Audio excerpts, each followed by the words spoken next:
Hi, I'm Ford. I grew up watching my dad run his small auto parts shop, dreaming of building something of my own. By 32, I'd turned that dream into Apex Innovations, a $4 million custom manufacturing business I built from nothing. Ford, these quarterly numbers are amazing. My assistant Mia rushed into my office, tablet in hand. We're up 17%, I grinned. Did you show these to Dad yet? Maybe now he'll finally admit I know what I'm doing. He called earlier. Wants you at his place for dinner tonight. Said it's important. Family only. Probably wants to lecture me about not having kids yet. I sighed. How's my sister doing? Still posting those perfect family photos from her corner office that Dad paid for? Diane posted about Junior's baseball game. 3 kids under 10 and she still looks perfect in every photo. Dad's been bankrolling her entire life while telling me to build character through struggle. I check my watch. Reschedule the Westfield meeting. Apparently, I have a family dinner to attend. There he is, the workaholic himself. My father's booming voice greeted me as I entered my childhood home. Dad, I nodded, accepting his firm handshake rather than the hug he never offered.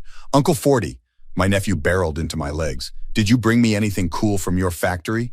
Junior, give your uncle space, Diane called from the dining room. Her husband Tom offered me an apologetic smile. It's fine. And yes, buddy, I've got something for you in the car. I made my way to the kitchen where my father was opening wine. Son, we need to talk business tonight. He poured me a glass without asking. My business is doing just fine, Dad. In fact, it's about legacy, Ford. He cut me off. You've done well with Apex, I'll give you that. But what's it all for if there's no next generation? I felt my jaw tighten. I built that company from nothing. The what for is that I created something valuable that's mine. Dinner proceeded with the usual routine, Diane's children commanding attention while my father beamed with pride at his grandchildren. After dessert, my father cleared his throat. I've made an important decision. Since I provided your initial seed funding for Apex, a $10,000 loan I paid back within a year, I clarified. Nevertheless, I've decided that controlling interest should be transferred to Diane. The room went silent. You what? I managed. Ford, be reasonable, Diane leaned forward. You've got no family. I've got 3 kids who need security. Dad's thinking about the family legacy. Family legacy? That company is my legacy. I built it. And you'll still have a role, my father continued calmly. But Diane has proven she can balance family and business. The company needs stability, a future beyond just you. This is insane. I stood up. You can't just take my company because she had kids and I didn't. Actually, as majority shareholder, I can, my father replied coolly. The paperwork has already been filed. Ford, don't be dramatic, Diane sighed. It's still family. It's what's best for everyone. Ricardo called me yesterday, Tom suddenly spoke up. He mentioned you'd been kept out of meetings lately. I thought you knew something was happening. I stared at him, the betrayal sinking in. Ricardo was my head of operations, and apparently had known about this before I did. How long have you all been planning this behind my back? I asked. No one would meet my eyes. He can't legally do this, right? Mia paced around my office the next morning. You own 70%? Apparently I don't. I rubbed my temples. Dad structured the investment in a way that gave him controlling interest. I trusted him, didn't read the fine print. What now? We just hand everything to your sister who hasn't worked a day here? I need to understand exactly what's happening first. I picked up my phone, set up a meeting with Ricardo, and called Benjamin from legal. 2 hours later, Ricardo fidgeted in the chair across from my desk, unable to meet my gaze. Benjamin, my company's legal counsel, sat silently reviewing documents. How long have you known? I asked Ricardo. Your father approached me 3 months ago, he admitted. He said it was a family decision that had already been made, that you were on board. And you believed I would hand over my company without saying a word to you, my head of operations for 6 years? Ford, Charles made it clear this was happening with or without my cooperation. I have a family to think about. So does everyone, apparently, except me. I turned to Benjamin. What are my options? Benjamin adjusted his glasses. The shareholder agreement gives your father considerable power. However, there are provisions regarding patents and intellectual property that might provide leverage. What kind of leverage? You personally hold patents on several key manufacturing processes. Those weren't part of the company formation. A knock interrupted us. Mia stuck her head in. Diane is here, with your father. Perfect timing, I muttered. Send them in. Diane strode in, designer handbag swinging, our father following behind with a confident air. "Ford, we need to discuss the transition plan," Diane announced. "I've been reviewing the books, and there are inefficiencies I want to address immediately." "Reviewing the books?" I repeated. "Since when do you have access to our financial records?" "Since Dad made me majority owner," she replied dismissively. "Ricardo has been very helpful bringing me up to speed." "This is ridiculous. You know nothing about manufacturing or our client relationships." "I have an MBA, Ford," Diane retorted.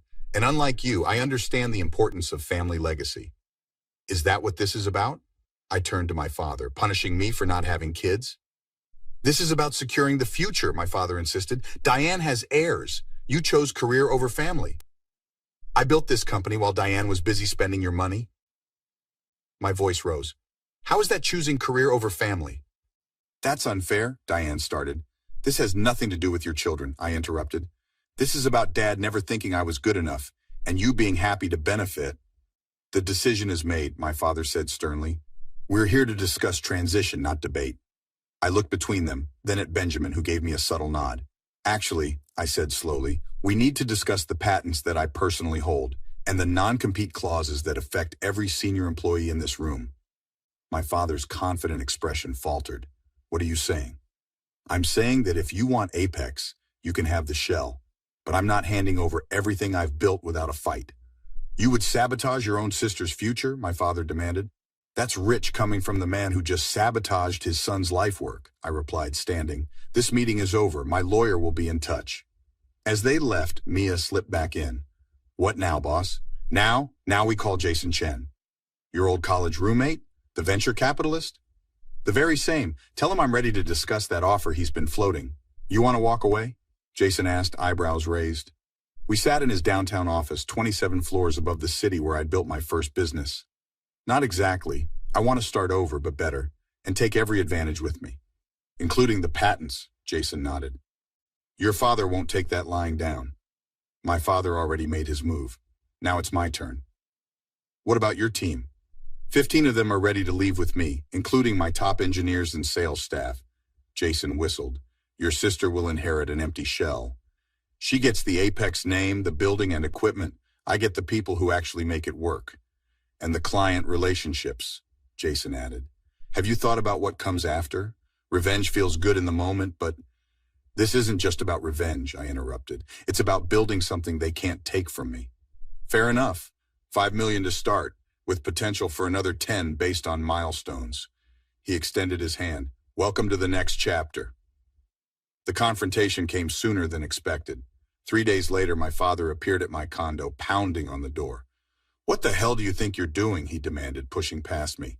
"Diane says half the senior staff submitted resignations this morning." "Sounds like Diane has a management problem," I replied calmly. "Not my concern anymore." "This is sabotage," he fumed. "You're trying to destroy the company out of spite." "I'm exercising my right to start a new venture. The staff are making their own choices." "After you poisoned them against your sister."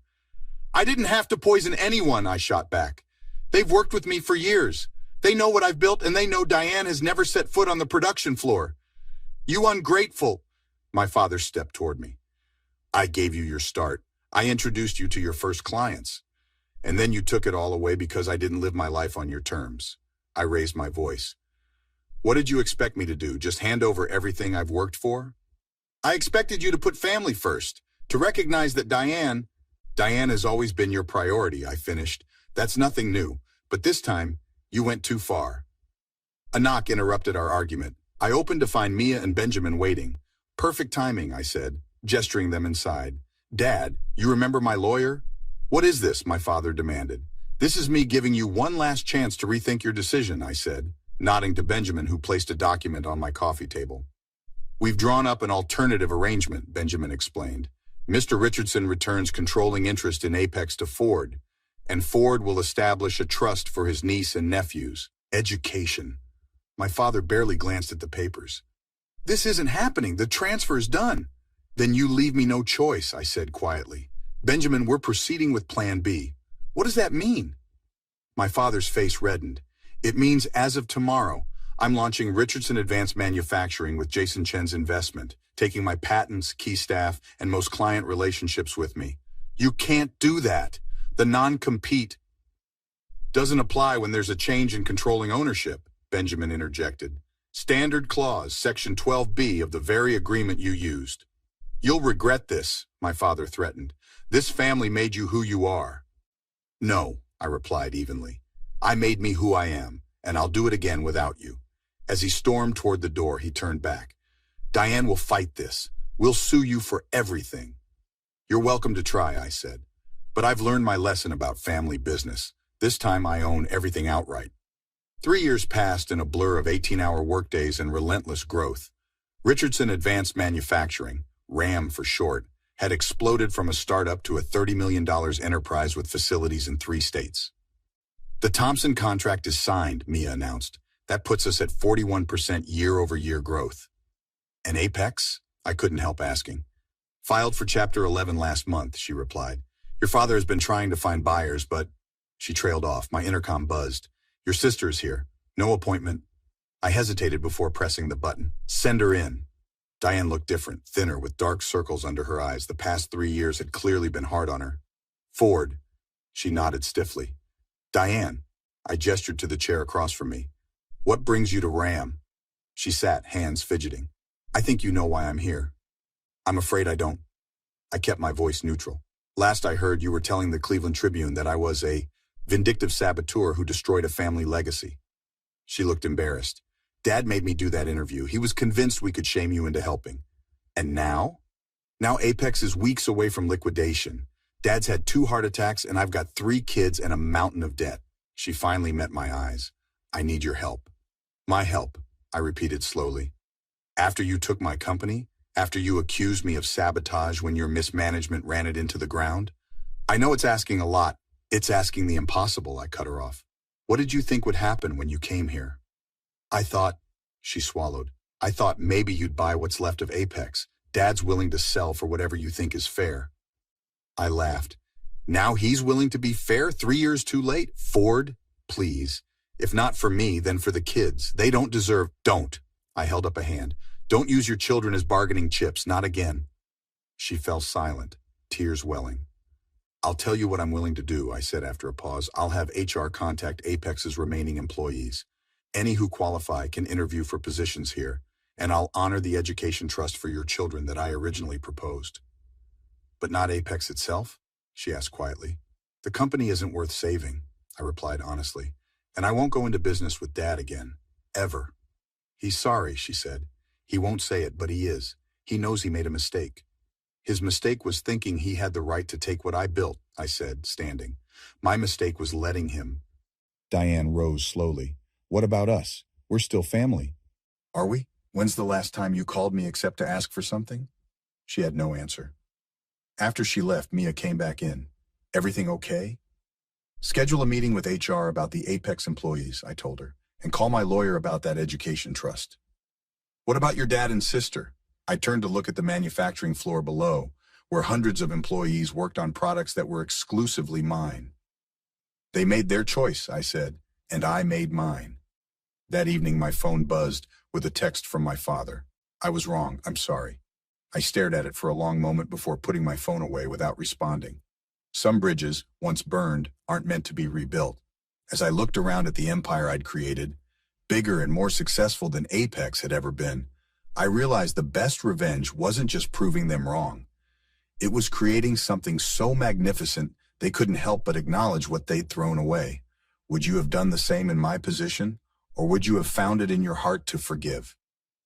Let me know in the comments, and don't forget to like and subscribe for more stories of triumph over adversity.